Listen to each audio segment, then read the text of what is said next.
Tonight, the topic we explore is the life of Queen Elizabeth I, the woman who defied marriage, ruled with unmatched resolve, and gave her name to an entire era. From the shadow of execution as a princess to the golden light of triumph as a queen, her reign reshaped England forever.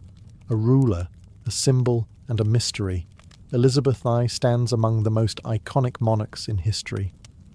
So, before you get comfortable, take a moment to like the video and subscribe to the channel only if you enjoy our content. And let us know where you're watching from and what time it is for you. Sometimes the stories we tell are so interesting that they keep us up, and other times we're working on some boring ones for just that reason. Now, it's time to dim the lights, turn on a fan for some soft white noise, and join us as we gently unfold the life, loves, and legacies of the Virgin Queen, Elizabeth Tudor. The year was 1533, and the air in Greenwich Palace buzzed with anxious expectation. King Henry VIII, desperate for a male heir, awaited the arrival of his second child. His new wife, Anne Boleyn, had captivated England, clever, ambitious, and defiant.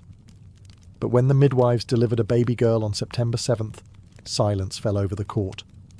The longed-for son had not arrived. Instead, a daughter, Elizabeth. Her birth was not celebrated with the grandeur of a future queen. It was, to many, a political failure. But to her mother Anne, and to a few loyal supporters, Elizabeth was precious. The infant princess had fiery red hair and a sharp, curious gaze. She bore her father's Tudor blood and her mother's bold spirit. What no one yet realized was that this small child, born into disappointment, would one day command an empire. Elizabeth's early years were not easy. When she was not yet 3, her world turned dark. Her mother, once queen, was arrested, accused of adultery and treason, and taken to the Tower of London. Days later, Anne Boleyn was executed, beheaded by sword. Elizabeth, now the daughter of a disgraced woman, was declared illegitimate and stripped of her title. The royal cradle was replaced by a quiet life in the countryside. She was watched more than she was loved. Moved between households, her royal blood kept her in privilege, but her mother's fall kept her in danger. Her father, Henry VIII, married again, and Elizabeth watched, silent and observant, as wives were crowned, discarded, or destroyed. But Elizabeth did not fade. She listened. She learned. Her education was entrusted to the finest scholars, and she absorbed Latin, French, and philosophy with astonishing speed. She read of empires, saints, and kings. Even in childhood, she showed signs of something rare: resilience wrapped in intelligence. Though she had been born into scandal and loss, Elizabeth began to shape herself into something greater. Not just a survivor of her mother's tragedy, but a student of it. She understood what power could do, what love could cost, what silence could protect. And deep inside, the fire of her future reign quietly began to burn. As Elizabeth grew into a young girl, her world remained unpredictable, shaped by the whims of a volatile court and the ever-changing moods of a father she barely knew. But even in this world of danger, she learned to adapt, not by force, but by watching, listening, waiting. While others fought for position, Elizabeth became a master of stillness. She paid attention to how words were used as weapons, how smiles could hide betrayal. Her mind became her fortress, and inside it, she stored every lesson. Her education continued to flourish. Elizabeth read the works of Cicero and Seneca, absorbing the logic of ancient Rome and the grace of classical poetry. She wrote letters in Latin, translated Greek texts, and spoke French and Italian with near-perfect fluency. More than just a noblewoman in waiting, she was becoming one of the most intellectually gifted women in Europe. But knowledge alone couldn't protect her. When her half-brother Edward ascended the throne, Elizabeth kept her head low. And when her half-sister Mary, fiercely Catholic and suspicious of all Protestants, became queen, Elizabeth's life entered a new phase of danger. Whispers surrounded her. Some believed she conspired with Protestant rebels. Others thought she secretly wished to take the throne.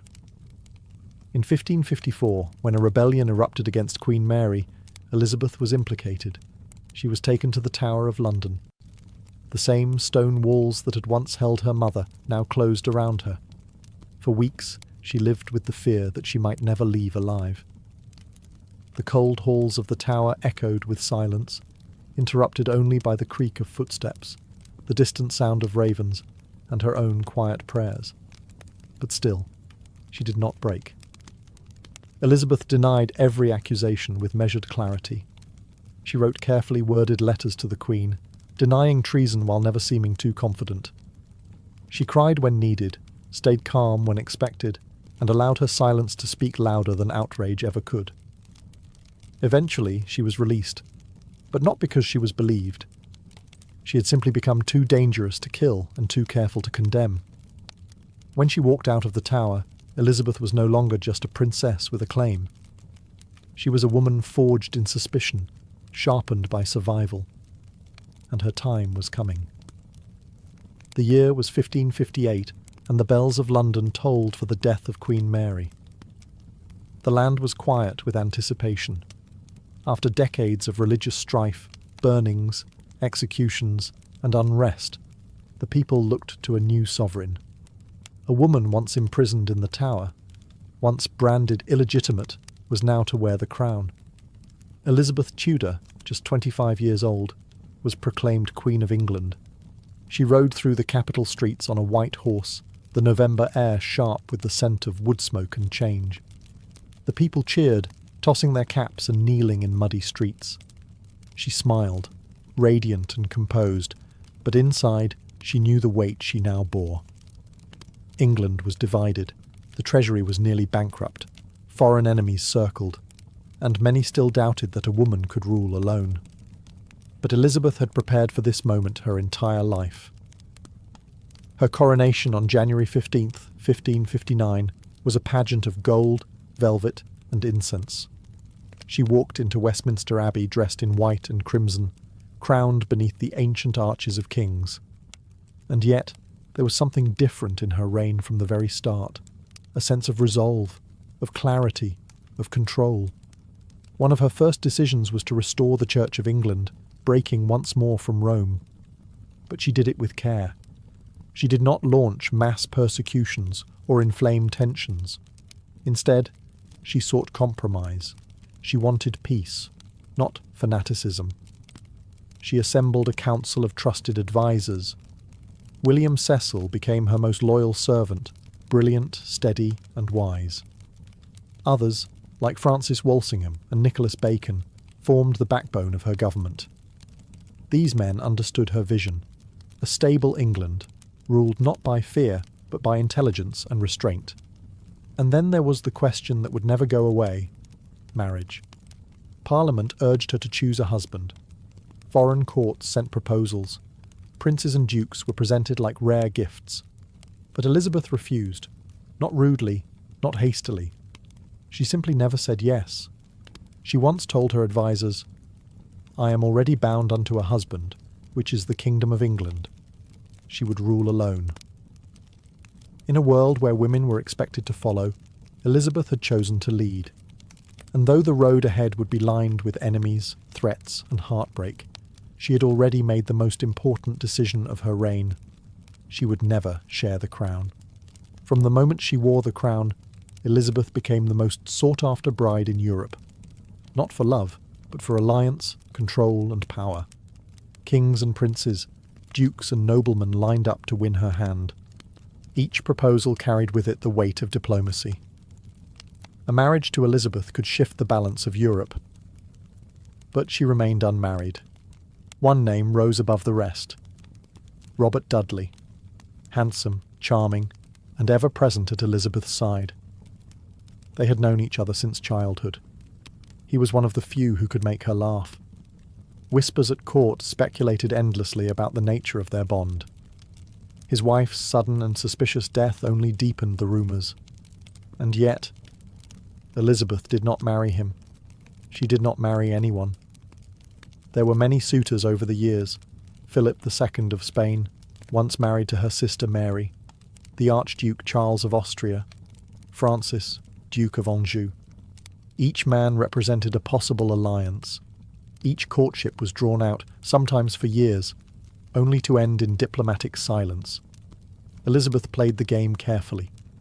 She used the promise of marriage as a diplomatic tool, never rejecting outright, but never surrendering control.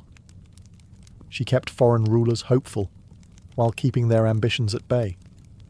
It was a delicate balance, and she mastered it. At home, her choice not to marry made her a curiosity, even a source of anxiety. A queen without a king, a woman ruling alone, and above all, a woman without an heir. Still, she crafted a new identity, the Virgin Queen. She transformed what others saw as a weakness into a symbol of divine purpose. Paintings began to depict her not just as a monarch, but as a myth, draped in pearls, bathed in light, untouched by earthly concerns. She belonged not to any man, but to England. In truth, the choice was both personal and political. Elizabeth had seen too clearly what marriage could cost, how it could weaken a queen, make her vulnerable, or worse, allow another to rule in her name. She valued her sovereignty too much. So she walked alone. And with every year, that decision echoed more powerfully. Elizabeth was not just England's ruler. She was its bride. As Elizabeth's reign deepened, her court blossomed into something extraordinary. More than a seat of governance, it became a stage, where wit, poetry, art, and ambition all danced beneath the Queen's gaze. It was a theatre of power, and Elizabeth was its leading lady. The court at Whitehall and Richmond glittered with silk and gold. Courtiers arrived dressed in the latest fashions, ruffled collars, jewelled sleeves, and velvet robes. Yet beneath the shimmer, a quiet competition brewed. Every look, every gesture, every carefully chosen word was a move in a larger game, to win the Queen's favour. Elizabeth encouraged it. She loved spectacle. Masks, dances, and elaborate entertainments filled the royal calendar. Poets like Edmund Spenser wrote verses in her honour. Painters immortalised her in portraits as mythic and ageless, with symbolic pearls, celestial globes, and serene expressions. These were not just flattery, they were propaganda, carefully crafted to reinforce her power. And then, of course, there was William Shakespeare. Though he never performed directly for Elizabeth in his early years, his work rose alongside the golden age she nurtured. His plays explored ambition, betrayal, love, and fate, themes she knew all too well. But court life was not all elegance and artistry. It was also dangerous. Beneath the surface, rivalries brewed, factions formed, spies listened. Elizabeth maintained control with remarkable finesse. She never married, yet she played favourites, raising men like Robert Dudley, Walter Raleigh, and the Earl of Essex to great heights, only to cast them down when they overreached. Still, she rewarded loyalty and brilliance. Her closest advisers remained constant, especially William Cecil, her backbone in policy and planning. With his help, she maintained a delicate balance, allowing just enough freedom to keep the court vibrant, but never enough to threaten her throne. Though the pressures of rule were immense, Elizabeth rarely showed weakness.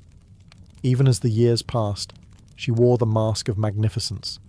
Her makeup grew heavier, her hair more elaborate, but it was all part of the performance. She was creating an image, one that would outlast her. To her people, the court was a mirror of her rule, majestic, intelligent, and fiercely controlled. And at its centre stood a queen who understood better than anyone that power wasn't just taken, it was performed.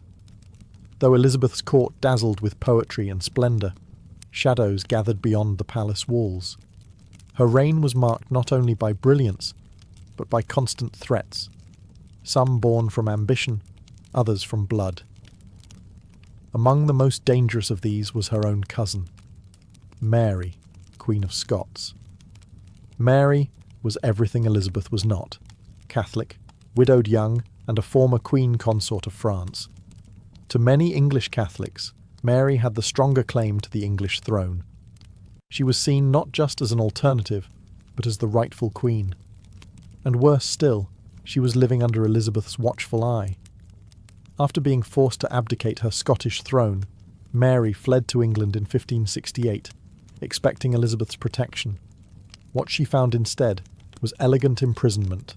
She was moved from castle to castle, closely guarded, politely confined. For nearly 19 years, Mary was a guest in a gilded cage. But she was never harmless. Plots formed around her. Letters were smuggled. Conspirators whispered her name in darkened halls.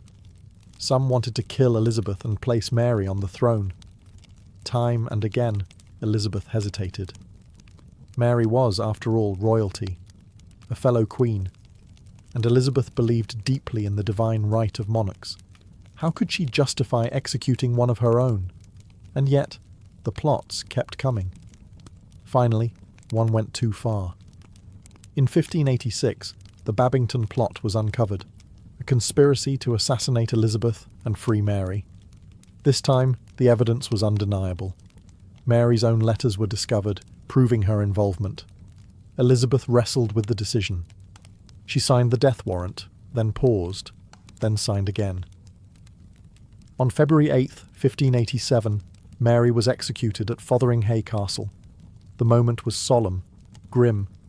Mary wore red, the colour of Catholic martyrdom. When the axe fell, Europe was horrified. Elizabeth herself retreated into days of silence. She claimed the execution was done without her final consent. But the deed was done. The Queen had destroyed her greatest rival. It was a turning point, not just politically, but emotionally. From that moment forward, Elizabeth became more isolated. She trusted fewer people. Her decisions carried more weight. She knew now, in the most painful way, that being queen meant carrying both the crown and the consequences. She had survived rebellion, but it cost her a piece of her soul. The year was 1588, and a storm was coming, not from the skies, but from across the sea. For decades, tension had simmered between Protestant England and Catholic Spain. At last, the conflict erupted into the most iconic military crisis of Elizabeth's reign, the Spanish Armada. Spain, led by King Philip II, had once been Elizabeth's suitor. Now, he was her enemy. Outraged by Mary, Queen of Scots' execution, and angered by English raids on Spanish ships, Philip launched a grand invasion. Over 130 ships, carrying more than 30,000 men, set sail for England. It was called the Invincible Armada. England was outmatched, fewer ships, fewer men, less firepower. But Elizabeth had something Spain didn't: speed, strategy, and unshakable resolve. As the Armada approached, Elizabeth travelled to Tilbury, where English troops awaited. Clad in armour, beneath a silver breastplate, she delivered a speech that would become legend. "I may have the body of a weak and feeble woman, but I have the heart and stomach of a king, and of a king of England too." Her words stirred the soldiers, but the battle would be fought at sea. English ships, smaller and faster, harassed the Spanish formation in the narrow channel. Fireships scattered the fleet at Calais, and then nature intervened. Terrible storms battered the Spanish as they tried to flee north around Scotland and Ireland. Many ships were wrecked. Thousands of men were lost. When it was over, only half of the Armada returned to Spain. The invasion had failed. Elizabeth had survived. But the victory was not just military.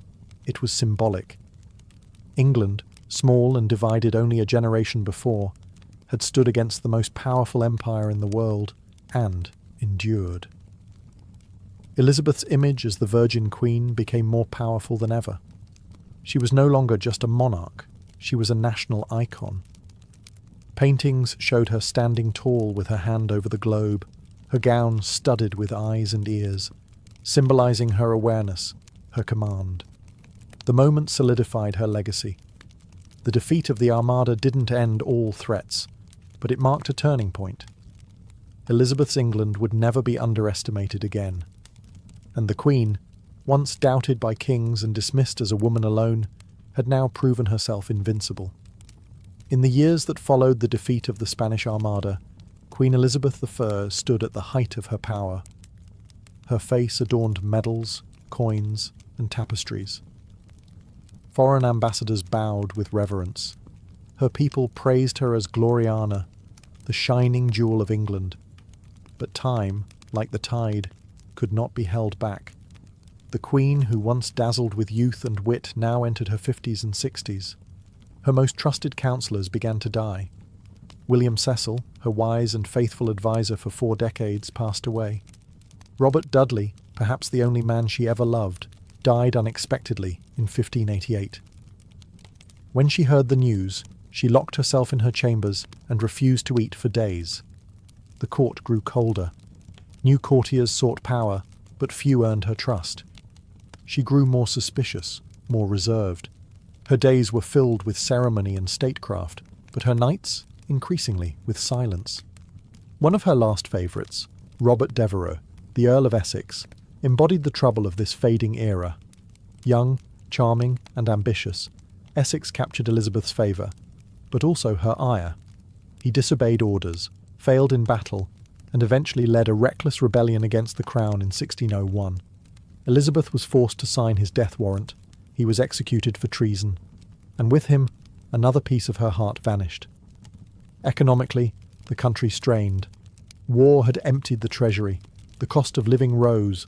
The once glittering court became more ceremonial, less vibrant. Yet the people still loved her. They saw in Elizabeth not just a queen, but the spirit of their nation, enduring, proud, and unyielding.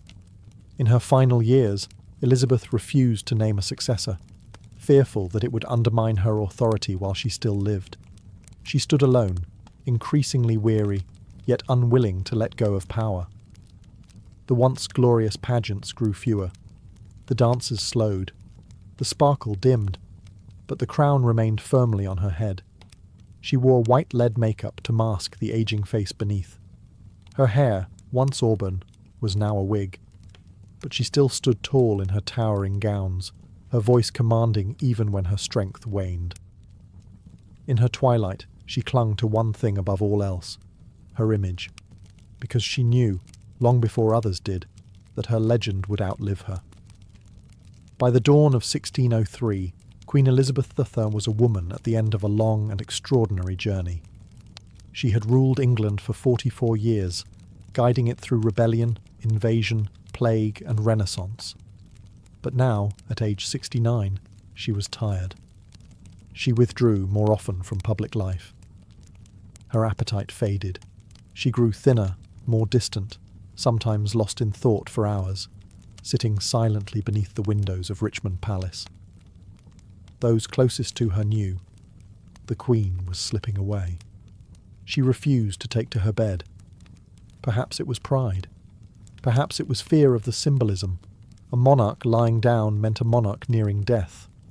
She stood or sat on cushions on the floor for hours, dressed in white, cloaked in silence. When her doctors pressed her to rest, she replied softly, "Must is not a word to be used to princes." In her final days, Elizabeth reportedly pointed to the name of James Sussex of Scotland as her successor, son of Mary, Queen of Scots. It was a full circle of fate. The woman she had once executed would now have a son inherit her throne. But there was no bitterness in it, only inevitability. On March 24, 1603, the Virgin Queen passed away in her sleep. The news echoed through London. Bells rang, black cloth draped the streets, and her people mourned. Not just the loss of a ruler, but the end of an age. The Tudor dynasty was over. Yet something remarkable happened. Elizabeth's legend did not fade. It grew. She was remembered not as a frail, aging monarch, but as the radiant queen who had stood tall against empires, who gave her name to an era of discovery, drama, and defiance. She became myth. To this day, she remains one of the most admired women in history. The Virgin Queen, the Gloriana, the mother of her people, who ruled alone, and left behind a golden age. She was born in scandal, raised in fear, crowned in doubt, but died a queen of legend. And though her voice has long been silent, the echoes of her reign still shape the soul of a nation. England was her husband, and history, her child. Long before the rise of modern hospitals, long before sterile tools and electric lights, the people of ancient Egypt practiced medicine in the warm golden land along the Nile. Here, beneath a sky of blazing sun and soft starlight, healing was both a sacred act and a daily necessity. The Egyptians believed that good health was a gift from the gods, and illness a sign of divine displeasure or spiritual imbalance. To be sick was not simply to be physically unwell, it was to be out of harmony with the world, the body, or the gods themselves. Health required balance, and so medicine was inseparable from religion, magic, and ritual. Healing began not with a diagnosis, but with a prayer. Temples were the first hospitals. Within their stone columns and perfumed air, priest-physicians listened to the cries of the ill, touched their foreheads, whispered incantations, and prepared herbal remedies with delicate care. The god Thoth, bringer of wisdom, and Sekhmet, the lion-headed goddess of plague and protection, were often called upon for healing. In many cases, medicine was not just applied, it was invoked. But the Egyptians were also practical. They observed wounds, cleaned them with wine or water from the Nile, and wrapped them with clean linen. They learned which herbs reduced fevers, which oils soothed the skin, and which minerals stopped bleeding. Their knowledge was passed down carefully, written in ink on fragile papyrus scrolls, guarded by temple scribes, and taught only to the trusted. They knew that certain diseases came with patterns, that childbirth required skill and cleanliness, that infection could be deadly, and that healing took both hands and words. To live in ancient Egypt was to live with death always close. Crocodiles in the river, sandstorms in the desert, and disease in every corner. But it was also to live with beauty, rhythm, and care. People bathed daily. They used ointments to soften their skin, chewed herbs to freshen their breath, and honoured their bodies as sacred vessels. Medicine in ancient Egypt was not just about survival. It was about preservation, of health, of life, and eventually of the soul itself. In the land of the Nile, healing was both a science and a prayer whispered to eternity. In the world of ancient Egypt, a healer was never simply a doctor. He was often a priest, a scholar, and a servant of the gods. Medicine was not merely learned, it was revealed through divine connection. And so, the earliest physicians were temple-bound, guided by sacred texts and celestial forces. These physician priests were known as Sunu. They did not wear white coats, but linen robes. They carried not stethoscopes, but scrolls, amulets, and carved ritual tools. They served not only the sick, but the gods who watched over the health of all. One such deity was Thoth, the ibis-headed god of wisdom, writing, and sacred knowledge.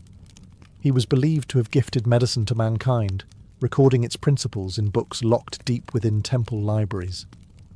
Thoth's presence was invoked whenever healing began, his name whispered before a word was spoken or a wound touched. But the most feared and revered goddess in this realm was Sekhmet.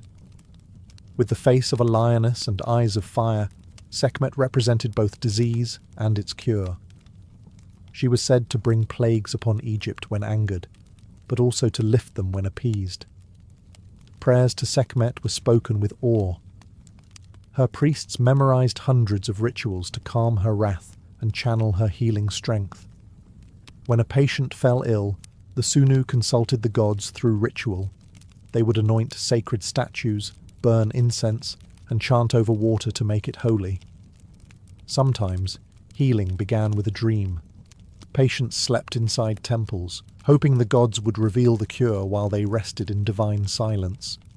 Yet alongside the gods stood men like Imhotep, a real physician, architect and sage who lived over 4,000 years ago and was later worshipped as the god of medicine. Shrines were built in his name, and his wisdom was thought to protect against sickness, even centuries after his death. This was the heart of Egyptian medicine, divine and practical, ancient and eternal. To treat the body, one had to honour the spirit. Healing required not just skill, but reverence. Every remedy was a ritual, every illness a message from the heavens. And the physician-priest stood between two worlds, part healer, part messenger, forever listening to the breath of the gods. Deep within the storerooms of ancient temples, where the air was dry and the scent of incense lingered, scrolls were kept like treasure. Among them was one of the greatest artifacts of healing ever written, the Ebers Papyrus. Discovered in the 19th century but penned over 3,500 years ago, this massive scroll stretched over 65 feet long. Written in careful hieratic script, it contained more than 700 remedies, spells, and surgical techniques. It was not just a medical manual. It was a living reflection of how the Egyptians viewed the body, disease, and the unseen forces that moved between them. The papyrus addressed nearly every part of the human form. There were treatments for eye infections and stomach pain, for broken bones and hair loss, for breathing troubles and even mental disturbances. Some cures were purely herbal: cloves, honey, onions, and resins ground into pastes or steeped in wine. Others required chants or ritual gestures, calling on divine names to activate their power. One passage offered advice on treating asthma: a mixture of herbs heated on stones, with the patient instructed to inhale the rising vapours. Another described the symptoms of diabetes-like conditions, frequent urination and thirst, revealing an understanding of chronic illness far ahead of its time. And yet, mixed among these observations were rituals, instructions to draw protective symbols on the skin, to recite words over amulets, or to bury certain materials beneath the moonlight. The Egyptians did not separate science from the sacred. To them, knowledge came from the gods, and healing required both the hand and the spirit. The Ebers Papyrus also spoke of the Mitu, a concept believed to be channels or vessels that carried air, blood, and other life forces throughout the body. Though not fully aligned with modern anatomy, it hinted at a deep curiosity about internal systems. The Egyptians may not have had microscopes, but they observed, they recorded, and they remembered. This ancient scroll was likely studied in temple schools, passed between physician priests, and consulted in times of illness or divine uncertainty. To touch its linen surface was to hold 1,000 years of accumulated wisdom, and within its fragile folds, the heartbeat of ancient Egyptian medicine still gently echoes. Though steeped in divine ritual and sacred chants, ancient Egyptian medicine was also remarkably hands-on. When wounds opened or bones snapped, when infection spread or childbirth grew perilous, there were no prayers that could replace the steady hand of a healer. Egyptian physicians understood the urgency of the body in crisis. They treated injuries with surprising precision, guided not only by the gods but by experience, observation, and ingenuity. Their tools, made of bronze or obsidian, were simple but effective: knives, hooks, clamps, and needles, often cleaned with wine or fire to purify them before use. When a patient suffered a cut or gash, the physician would cleanse it with honey, a natural antiseptic, rich in enzymes that killed bacteria. Then came linen bandages, carefully wrapped to protect the wound and promote healing. These were not the coarse strips used for mummies, but soft, bleached cloth, sometimes infused with herbs or oils to soothe the skin. For broken bones, splints were carved from wood or reeds and tied securely with strips of fabric. Dislocated joints were massaged back into place with oils. Swelling was reduced using cool compresses made from crushed lotus root or ground minerals. Even burns were treated, with mixtures of milk, honey, and clay to draw out heat and prevent infection. Surgeons understood the body's structure through animal dissection and battlefield necessity. Though internal surgery was rare, abscesses could be drained, boils lanced, and infected tissue removed. They even practiced a form of cauterization, using heat to stop bleeding or close wounds, sometimes with incantations spoken alongside, as if to seal the injury on both physical and spiritual levels. There was no anesthesia in the modern sense, but sedatives existed. Mandrake root, poppy extract, and fermented drinks could dull pain and ease the body into a dreamlike stillness. And through all of it, there was a sense of calm. The healer worked slowly, methodically. Each motion had meaning. Each patient was a soul in need of restoration, not just a body to be mended. In these moments, amid blood and bandages, the sacred met the practical. And through steady hands and ancient herbs, Egypt's sunlit temples gave birth to some of the world's first true surgeons. To walk into an ancient Egyptian healing chamber was to enter a space where the seen and the unseen coexisted. While herbs and salves were prepared by hand, just as vital were the words spoken, spells, incantations, and sacred names whispered into the air like medicine for the spirit. Illness was not always blamed on natural causes. Often it was believed that evil spirits, malevolent gods, or the restless dead had invaded the body. Cures had to be physical and spiritual. That meant using magic, not as superstition, but as a legitimate branch of medicine. A healer might begin by chanting over the patient, invoking protective deities like Isis, the nurturing mother goddess, or Bez, the dwarf god who warded off nightmares and disease. The rhythm of the chant was important. It had to flow like the Nile, smooth and uninterrupted. These incantations were thought to cleanse the air around the patient, drawing out invisible forces that caused pain or imbalance. In addition to words, amulets were essential tools of protection. Worn around the neck, tied to the wrist, or hidden beneath wrappings, these charms were shaped with sacred intention. A scarab symbolized renewal and rebirth. The Eye of Horus protected against harm and ensured healing. An ankh, the looped cross, offered vitality and long life. Each amulet was often made of specific materials, gold, lapis lazuli, carnelian, believed to hold magical vibrations. They were blessed in temple rituals before being given to the sick. Some cures called for complex magical procedures. A spell might require the writing of a sacred name on a piece of papyrus, which would then be burned, buried, or swallowed with water.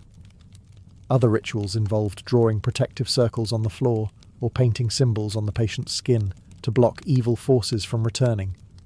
Even medicines themselves were sometimes accompanied by spells. A poultice for a snakebite might be applied with the spoken words, "Come out, poison.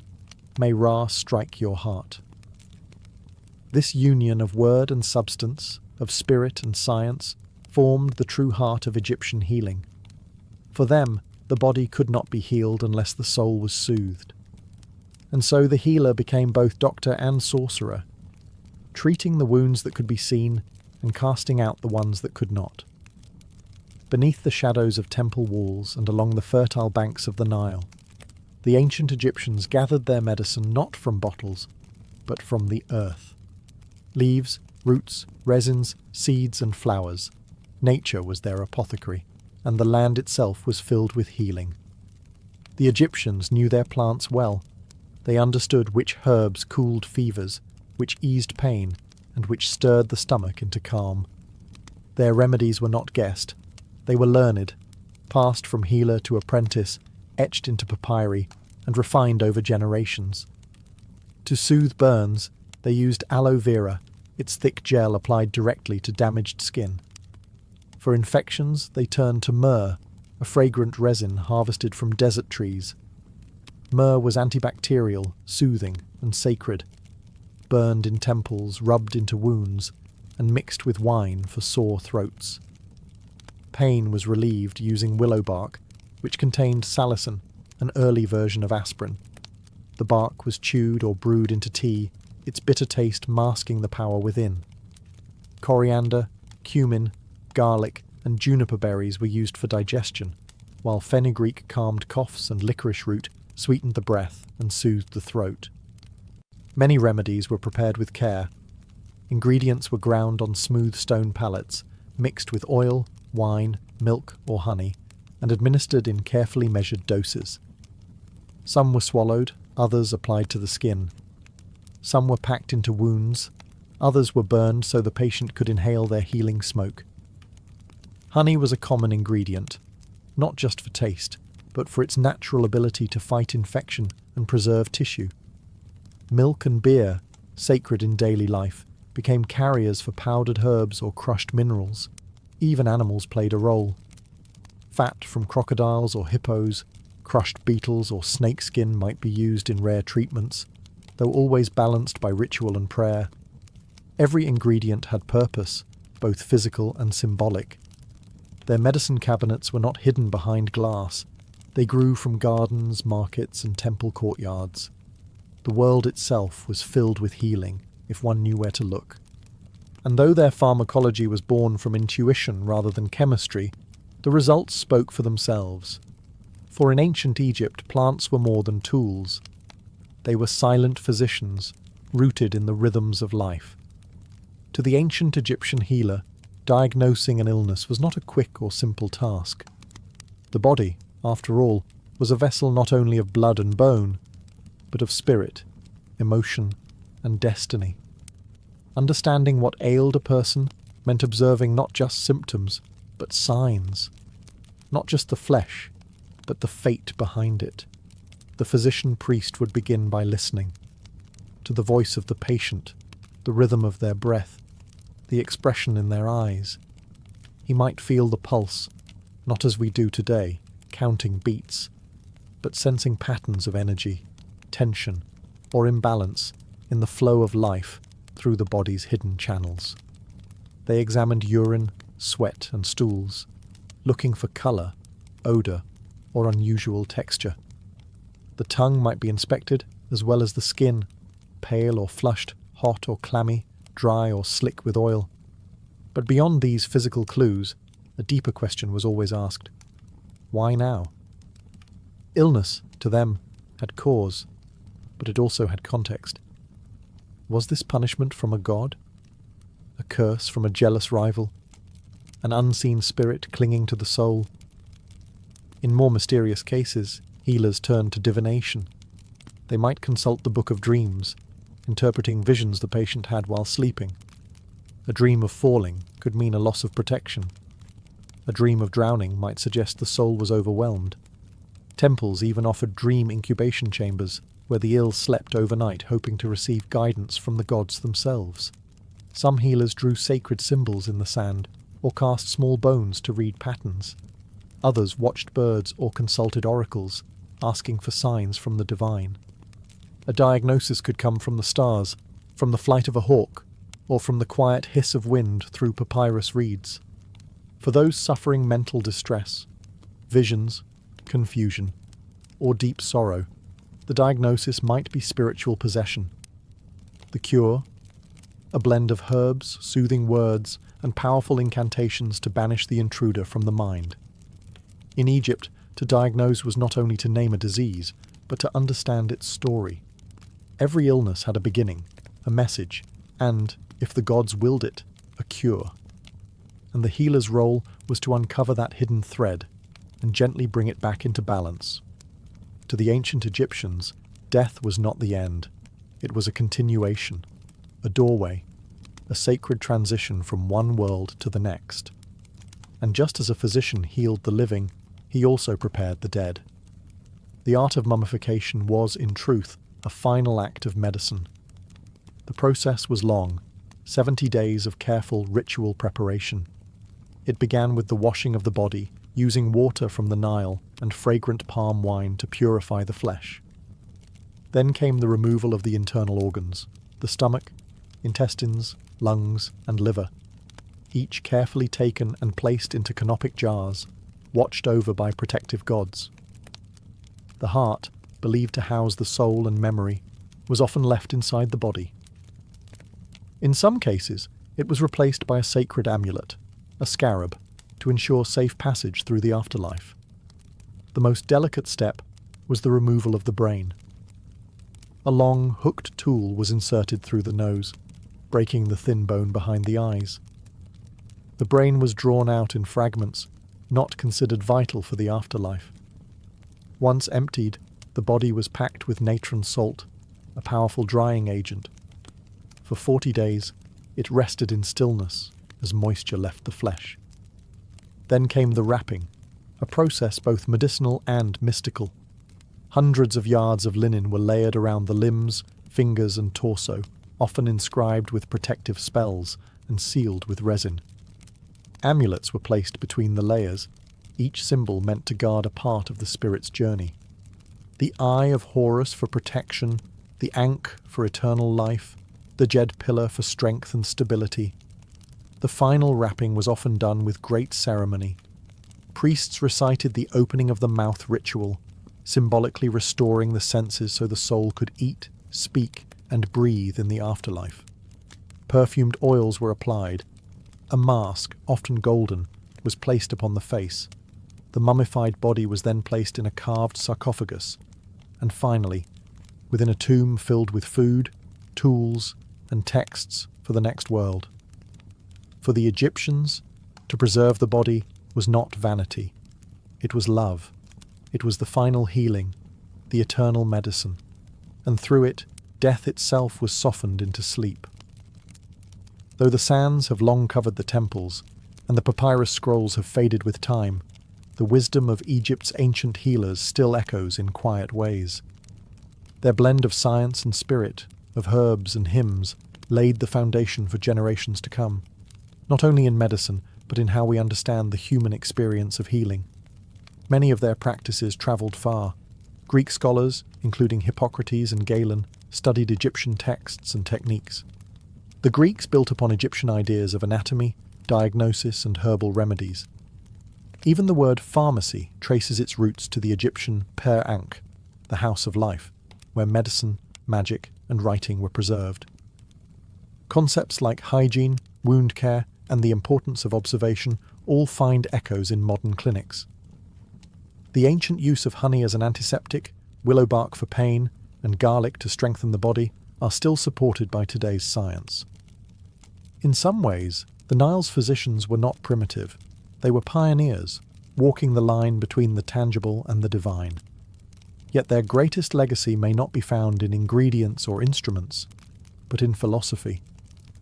They treated not just the body, but the soul. They listened not just to words, but to dreams. They understood that healing requires more than touch. It requires presence, stillness, intention. To them, illness was a message, a story to be unravelled, a sign of imbalance between the earth, the heavens, and the human heart. And healing was not just a cure, it was a return to harmony. In a world now ruled by machines and measurements, something of their ancient reverence still speaks. The quiet patience of the physician-priest, the soft chant over a cup of herbs, the belief that the act of healing in itself is sacred. Today, we walk in the shadow of those sunlit halls, where stone lions once stood guard, and incense drifted through columns, and in the quiet corners of modern medicine, where a hand is held, a prayer is whispered, or a life is honoured, we still feel the heartbeat of those who came before. The healers of the Nile have not been forgotten. They are still with us, in every breath that seeks to heal, and every soul that longs for peace. Ding.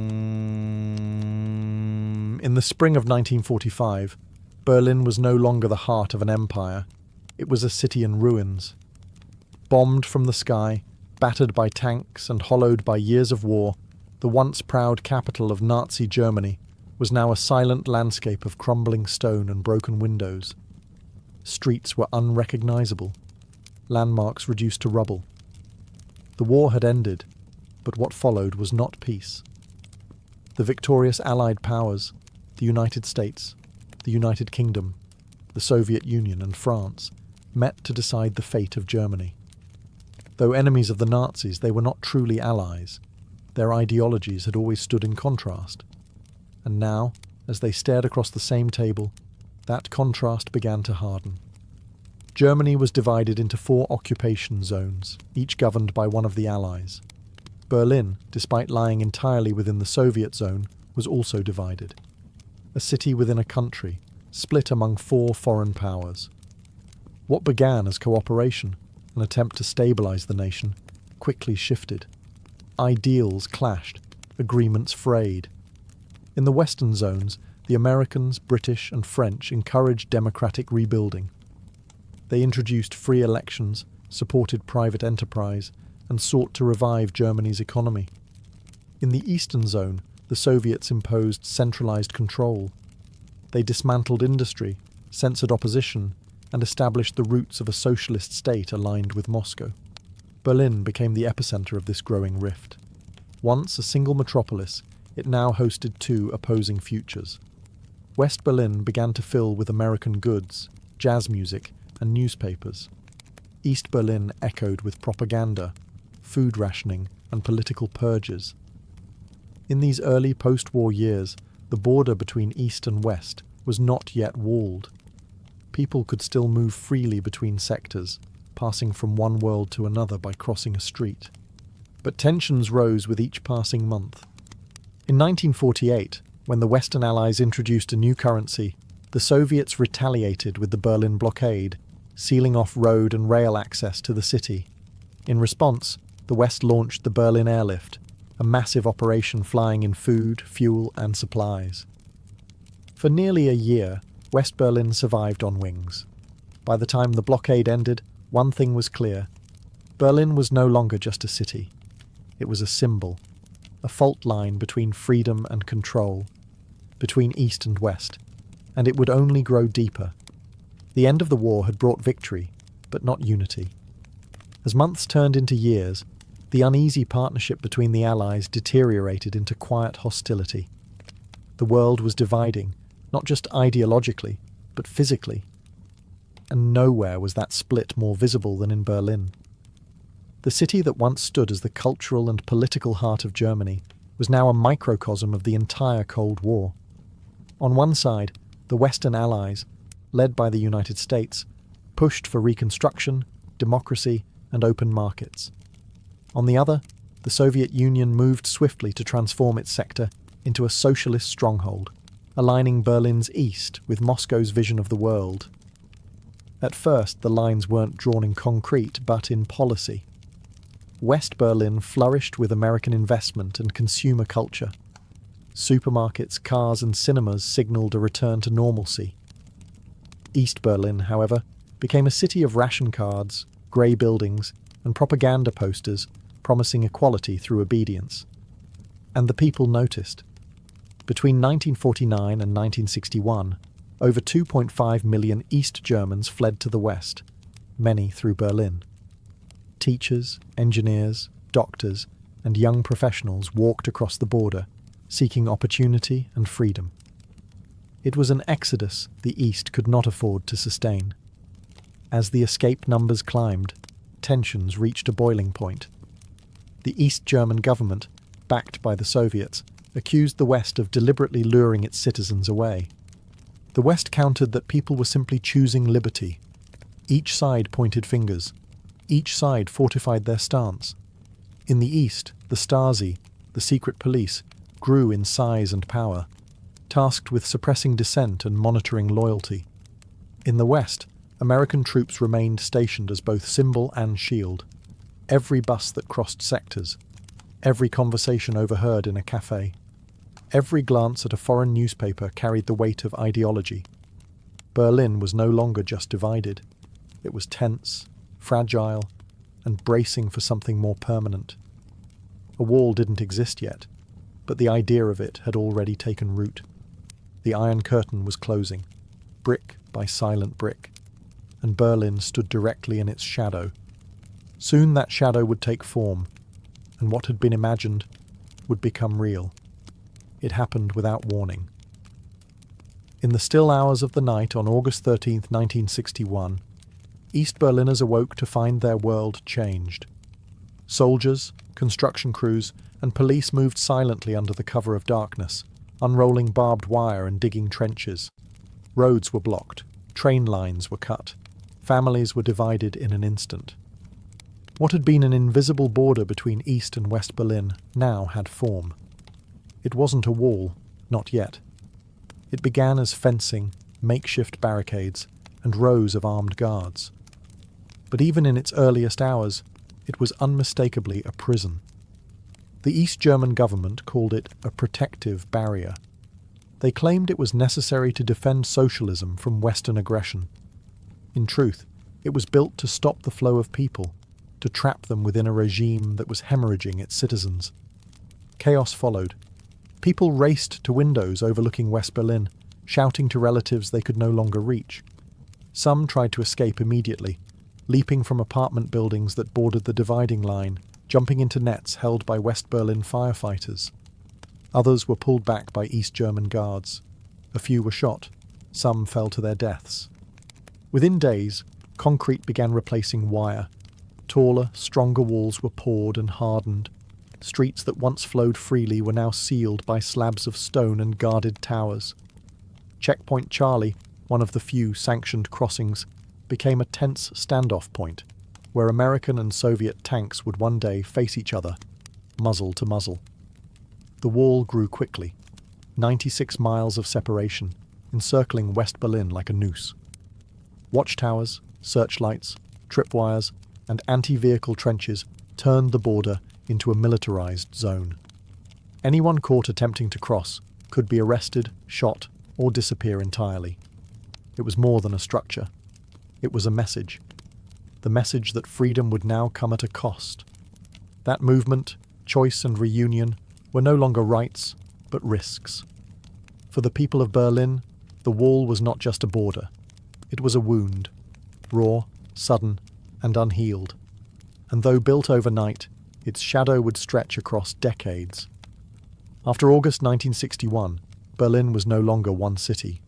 It was two lives, unfolding side by side, divided not only by concrete, but by ideology, fear, and silence. In West Berlin, surrounded entirely by East German territory, life moved forward, free but encircled. The city became a showcase of Western democracy. Streets buzzed with cafes, bookstores, and universities. Western radio and television broadcast news, music, and culture. American troops patrolled visibly, a quiet guarantee of protection. Yet despite its freedom, West Berlin remained an island, cut off, isolated, always aware of the wall just blocks away. For those living in East Berlin, life was more carefully controlled. The government promised safety, equality, and jobs for all. But behind that promise stood a powerful instrument of surveillance, the Stasi, East Germany's secret police. They listened, watched, and recorded. Nearly 1 in 6 East Germans became informants, sometimes willingly, often under pressure. Neighbours spied on neighbours. Teachers monitored students. Friends vanished after private conversations. A wrong word could mean arrest. A joke could end a career. And still, most people endured. They worked, raised families, went to concerts and museums, but always with a sense that someone was listening, that their lives were not entirely their own. The wall became part of the landscape. Children grew up playing in its shadow, never having known a time before it. Lovers stood on opposite sides, waving silently across the divide. Grandparents died without seeing their grandchildren again. Even telephone lines between East and West were severed. Letters were censored. Emotions had to be folded up, like maps of a city you could no longer reach. And yet, people adapted. West Berliners held protests and candlelight vigils. East Berliners found quiet joy where they could, through music, poetry, whispered dreams. Churches became places of refuge, where resistance could be spoken behind stained glass and candles. But no one ever forgot the wall. It was always there, grey, cold, and watching. A constant reminder that freedom could be taken in a night. And for the people of Berlin, life became a balancing act, of hope and resignation, of love and loss, of waiting and remembering, waiting for the day the wall might fall. The Berlin Wall stood as a fortress, concrete, steel, and silence. But even the strongest walls could not stop the human desire for freedom. And so, from the moment it rose, people began searching for ways to go over, under, and through. Some tried within hours. In those first confused days, people leapt from windows of buildings that bordered the west. Some made it. Others fell to their deaths as East German authorities rushed to brick up the exits. Over time, the escapes became more desperate and more daring. One group of friends spent months digging a tunnel beneath the wall, hauling dirt out in buckets and working by candlelight. In the end, 29 people crawled to freedom through that narrow passage. Another family floated across the border in a homemade hot air balloon, stitched together from scraps of nylon and powered by propane tanks. Others hid in modified cars, curled beneath floorboards or crammed into secret compartments behind dashboards. A young man once drove full speed into a checkpoint with his windshield removed, so the border guards couldn't see him duck moments before he crossed. The gamble worked. He lived. Some tried to swim, the icy waters of canals and rivers offering a dangerous but open route. A few succeeded. Many did not. Bullets were often faster than water. In total, more than 5,000 people successfully escaped from East Berlin during the wall years. But over 140 lost their lives in the attempt. Each one became a symbol of courage, desperation, and the cost of control. Among the most haunting was Peter Fechter, an 18-year-old shot while trying to climb over the wall in 1962. He fell back into the death strip, crying out for help as soldiers stood watching. No one came. He bled to death in view of the world. His story, and so many others, echoed beyond Berlin, stirring outrage and sorrow across the globe. For those who escaped, life in the West was often bittersweet. Freedom came with guilt, grief, and the knowledge that loved ones remained behind. But each successful crossing struck a quiet blow against the wall's power, because every escape was more than a journey. It was a reminder that no wall, no matter how high or guarded, could stop the will to be free. Not everyone could escape. For many in East Berlin, crossing the wall was never an option. Family, risk, or circumstance held them in place. But staying didn't mean surrendering. In the quiet corners of everyday life, resistance took root, not with weapons, but with words, whispers, and willpower. Writers and poets smuggled their work westward, publishing banned manuscripts under pen names. Their voices, too dangerous to speak aloud in the East, were carried over the airwaves by Western radio. Even the act of listening became an act of rebellion, tuning into radio-free Europe, volume turned low, curtains drawn shut. Churches became sanctuaries, not just of worship, but of truth. While the state watched schools and workplaces, the Lutheran Church offered space for discussion, dissent, and hope. In candlelit halls, people gathered to talk about peace, reform, and the possibility of change. The regime tolerated the church only reluctantly, and its leaders became guardians of the last slivers of free thought. Artists turned blank walls into symbols. Painters created surreal, dreamlike pieces laced with meaning. Musicians recorded underground cassettes filled with lyrics that criticized the regime in metaphor. Even graffiti, dangerous and illegal, became a voice in the dark. Students passed notes in code. Families told jokes behind closed doors. Children grew up learning to speak in two ways, one for school, one for home. The Stasi watched it all. Their network was vast. Informants in universities, apartment buildings, theatres. A careless comment could result in interrogation or worse. Yet still, people resisted. Not loudly, not always visibly, but persistently. In West Berlin, solidarity movements rallied and amplified those voices. Activists sent books, letters, and support across the divide. Western musicians held concerts at the wall, their music spilling over the concrete. David Bowie, in 1987, sang Heroes, just meters from East Berlin, his voice heard by thousands on both sides. Some resistance was dramatic, others quiet and slow burning.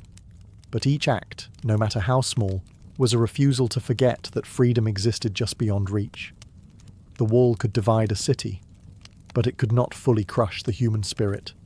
In silence, in song, in secret smiles, resistance endured.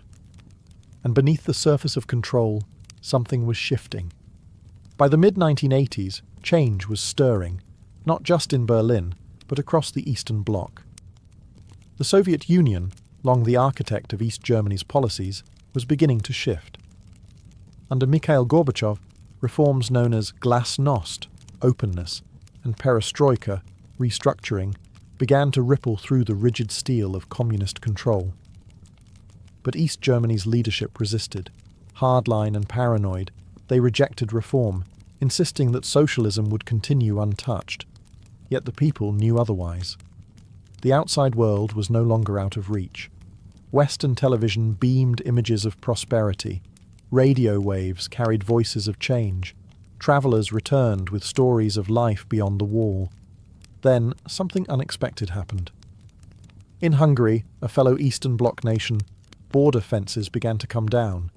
In May 1989, Hungary opened its border with Austria, creating a quiet escape route to the west. Thousands of East Germans poured into Hungary, then crossed into Austria and freedom.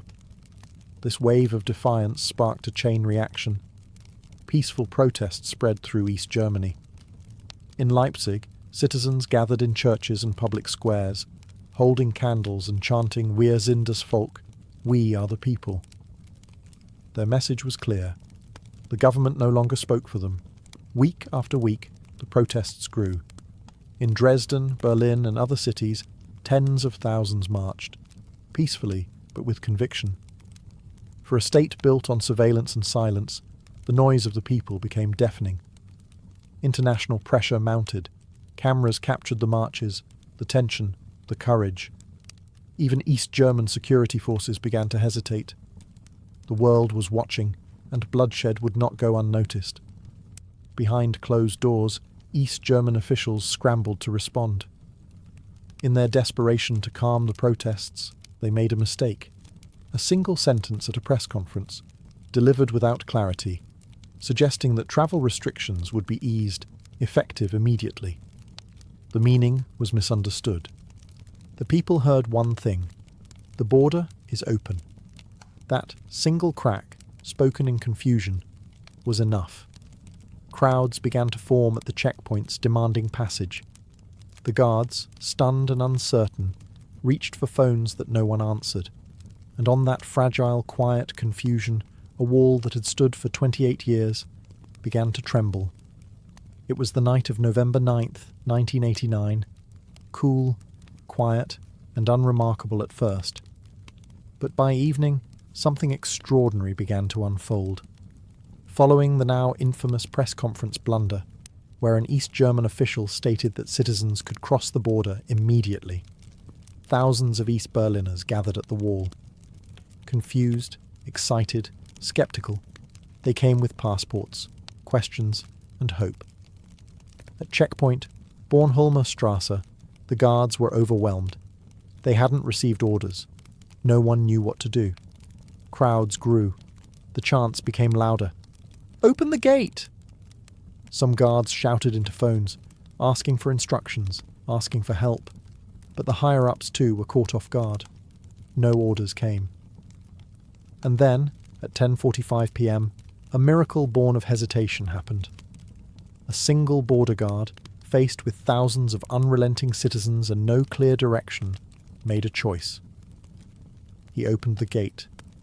Within moments, people surged forward, laughing, crying, embracing strangers.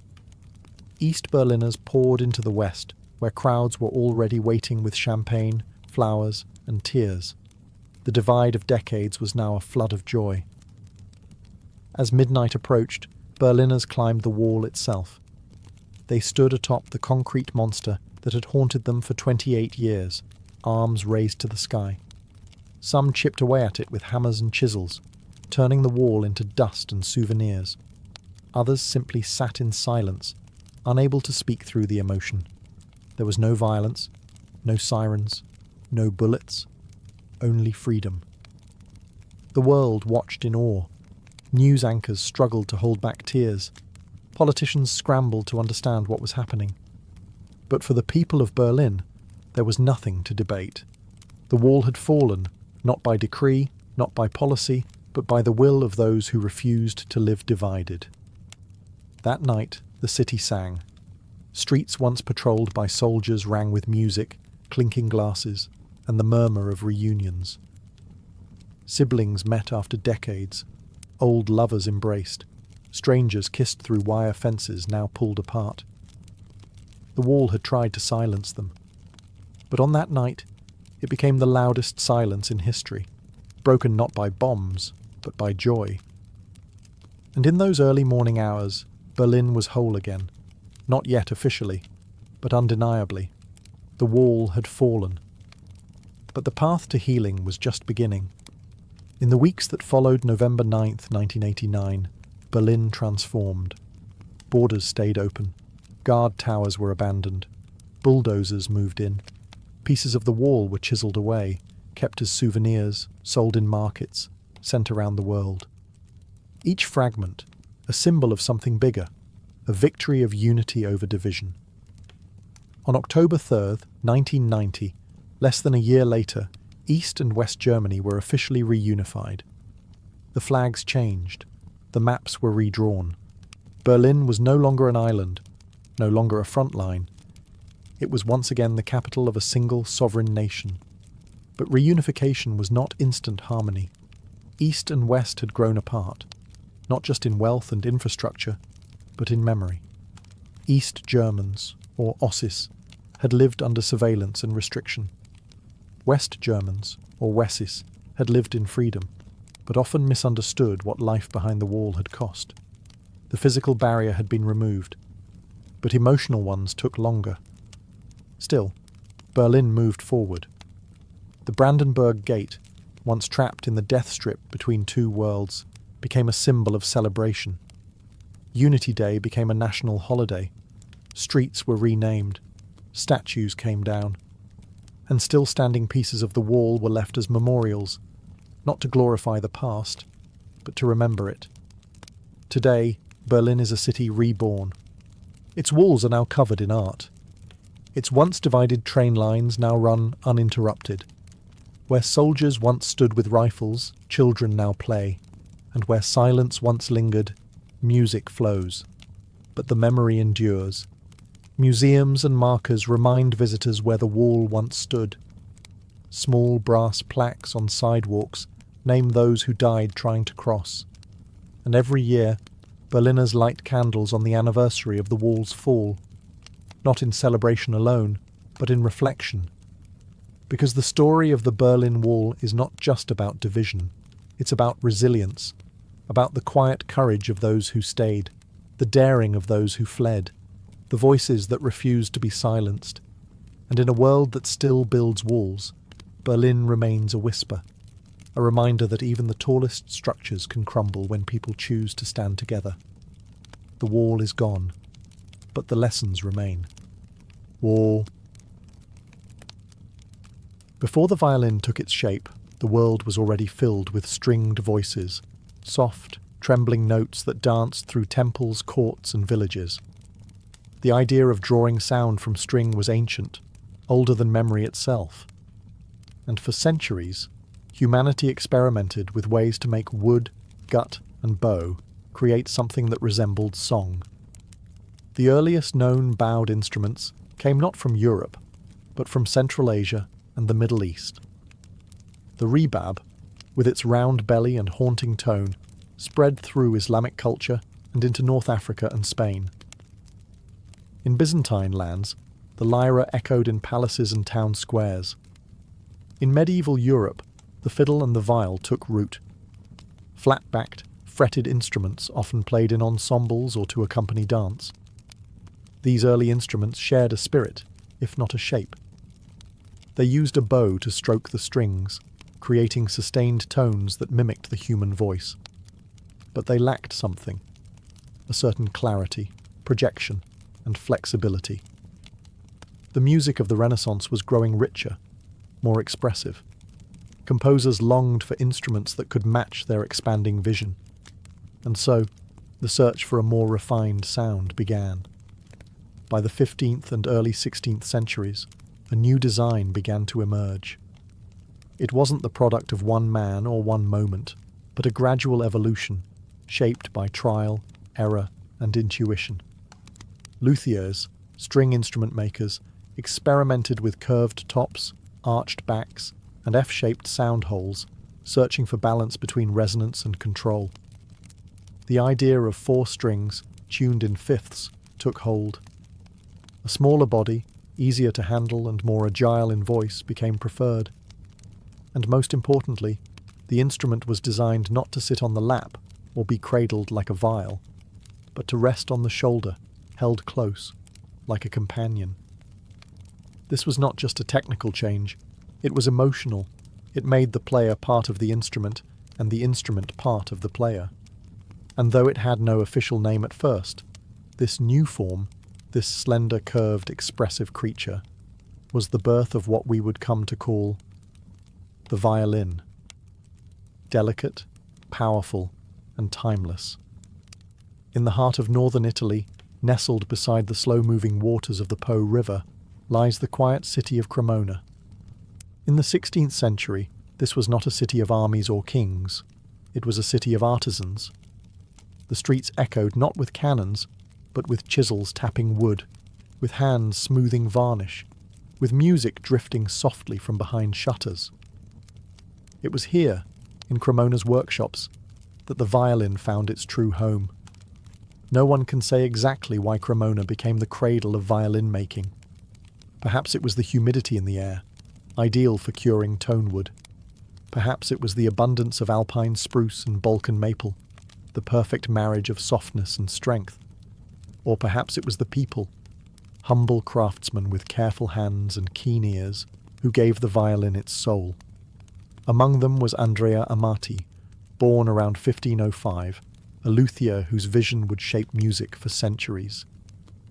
In his small workshop, Amati began to refine the form of this young instrument. He carved its body with elegant symmetry, gave it 4 strings tuned in perfect fifths, and added F-shaped sound holes that allowed the wood to breathe and sing. He didn't invent the violin out of nothing, but he gave it consistency, beauty, and balance. His instruments were commissioned by nobility, including the French court. The violin, once a curiosity, was now a work of art, adorned with delicate decorations and royal crests, capable of both courtly grace and peasant joy. The city itself became a musical forge. Amati's sons and grandsons carried on the tradition, refining his designs and teaching others. New names emerged, Guarneri, Stradivari, each adding their voice to the evolving language of sound. Cremona's violin makers didn't work from plans. There were no blueprints, no machines. Each instrument was born from the eye, the ear, and the hand, measured by feel, shaped by instinct, finished with care. The sound was tested not with tools, but by playing. And so, in the shaded rooms of this quiet Italian town, the violin was born. Not just as an instrument, but as a vessel of emotion, destined to sing in cathedrals, concert halls, and hearts across the world. As the 17th century unfolded, the violin had become more than a novel invention. It was now a voice waiting to be perfected.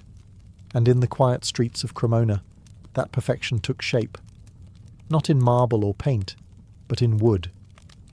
Enter Antonio Stradivari, born around 1644. A student, perhaps, of Niccolò Amati, he would become the most celebrated luthier in history. In his workshop on Corso Garibaldi, Stradivari carved violins that seemed touched by something divine. The curves, the arching, the varnish, all exact, all elegant. His instruments didn't just resonate, they spoke. Each violin bore the Latin label Antonius Stradivarius Cremonensis, and soon musicians across Europe began to seek them out. His violins projected power in large halls, but still retained warmth and intimacy. Even today, centuries later, no modern instrument has fully surpassed them. But Stradivari was not alone. Down another lane in Cremona, another genius worked, Giuseppe Guarneri del Gesù. A member of the Guarneri family, Giuseppe crafted violins that were darker, fiercer, more untamed. Where Stradivari's voice was golden, Guarneri's was raw and bold, favoured by players who wanted passion over polish. Each violin bore unique traits, subtle asymmetries, signature scrolls, mysterious varnishes, and yet all shared one thing: a soul. These weren't factory-made instruments. They were sculpted individually, with human breath and human error, and somehow that made them more alive. The world began to notice. The violin moved from courtly circles into the spotlight. Performers demanded instruments that could sing, weep, dazzle, and only Cremona's finest would do. Centuries later, these masterpieces would be treasured beyond imagination. A single Stradivarius could sell for millions. Museums displayed them under glass. Historians analysed their wood with microscopes, trying to unlock their secret. But in the end, their magic couldn't be measured. It was not just in the varnish or the grain. It was in the hands that made them, and in the hands that would one day play them. The violins of Stradivari and Guarneri were not instruments. They were voices, preserved in maple and spruce, meant to outlive their makers, to whisper beauty long after silence. In its earliest days, the violin was a guest in the great halls of nobility. It played softly in the background, dancing alongside lutes and harpsichords, offering sweetness to royal feasts and courtly gatherings.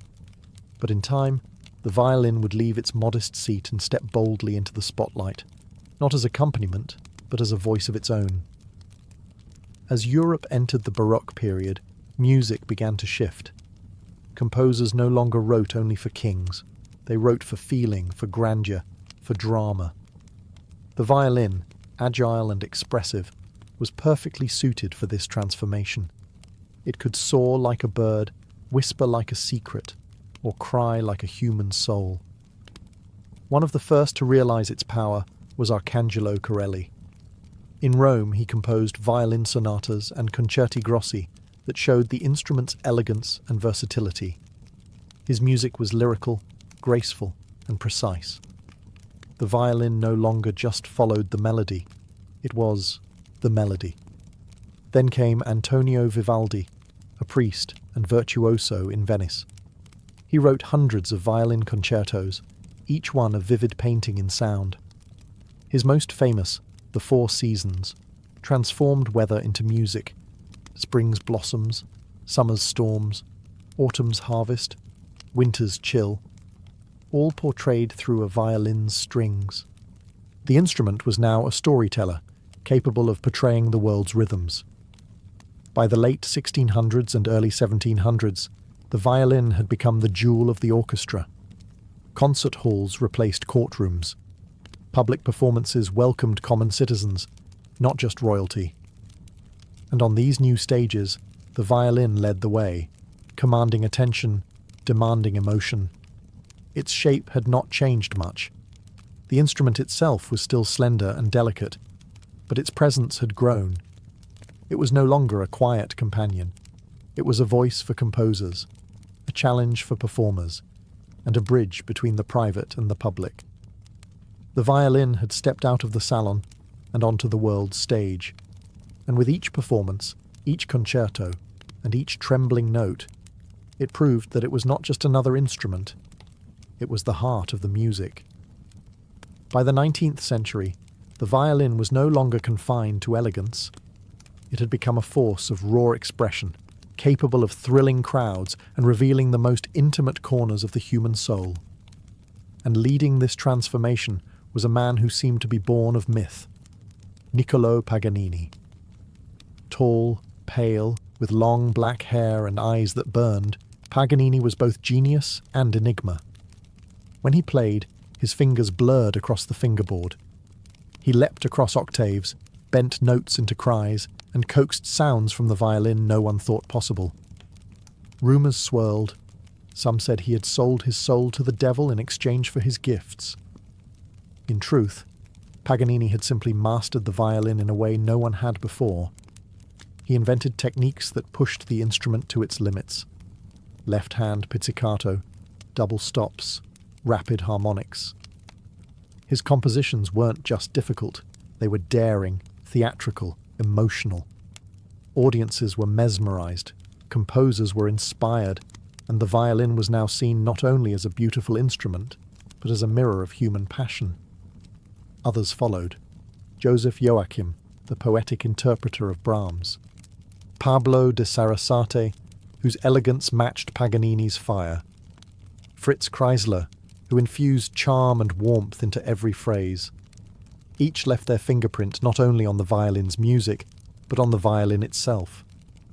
Composers responded to this new era of virtuosity. They wrote violin concertos that demanded more than just skill. They demanded soul. Mendelssohn's concerto sparkled like moonlight. Tchaikovsky's burned with heartbreak. Brahms thundered with intensity. The violin was asked to feel everything, and it did. No longer limited to chords or accompaniment, the violin had become a soloist, a storyteller. It could now sing of joy and sorrow, fury and longing. In a single note, it could say what words could not. And for the listener, the experience was personal. The violin didn't just play music, it reached inside and stirred something ancient, something aching and beautiful. It was no longer just about performance. The violin had become the voice of the soul. To play the violin is an art, but to make one is something even more elusive. The violin is not assembled, it is sculpted, coaxed from wood with patience, instinct, and centuries of inherited knowledge.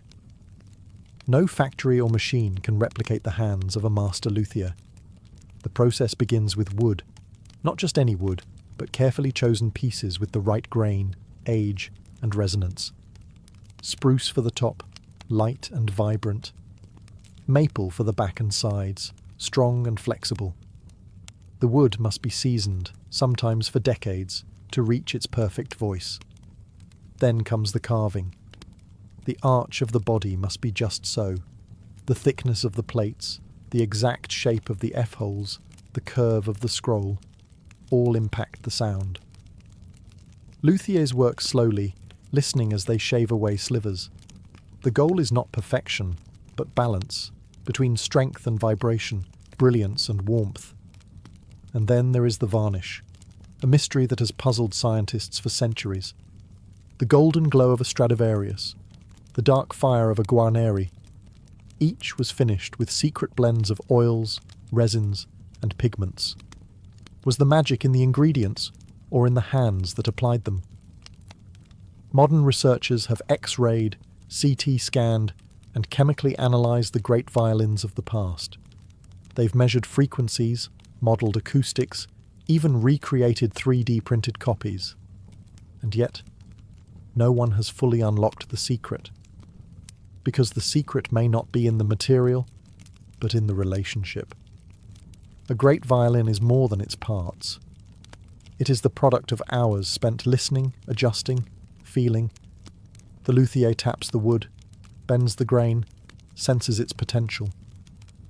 There is no manual for this, only experience, passed quietly from one generation to the next. Even today, in small workshops around the world, violins are still made this way, by hand, by heart.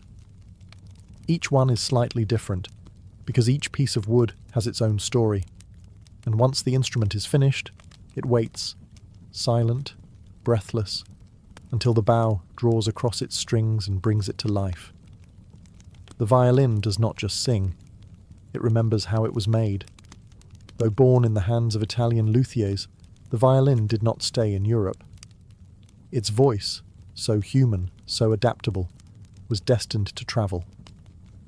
Across mountains and oceans, through trade routes and migration, the violin became a citizen of the world. In Ireland and Scotland, it became the fiddle, lively, earthy, and quick. It led dancers in pubs and village squares, spinning reels and jigs with infectious joy. There the violin wasn't formal, it was familiar. Passed from hand to hand, often learned by ear, It became a part of everyday life. In India, the violin was embraced into the world of Carnatic music.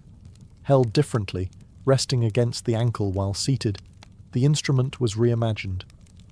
Its voice began to echo ancient ragas, imitating the sliding, singing tones of the human voice in devotional music.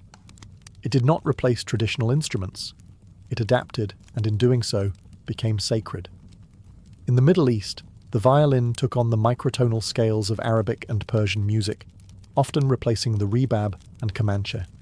In the hands of skilled players, it could weep and wail with intensity, capturing the sorrow and beauty of centuries-old melodies. In the Americas, it joined settlers and slaves, weaving into new musical forms. In the Appalachians, it shaped bluegrass and old-time music, while in Mexico, it danced in mariachi bands beneath wide-brimmed hats and desert stars. And in jazz, the violin found freedom.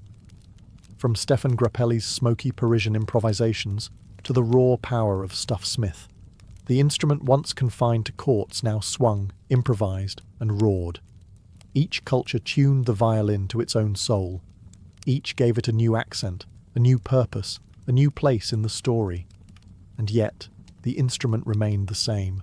4 strings, a curved body, a wooden bridge, and something else. Something timeless.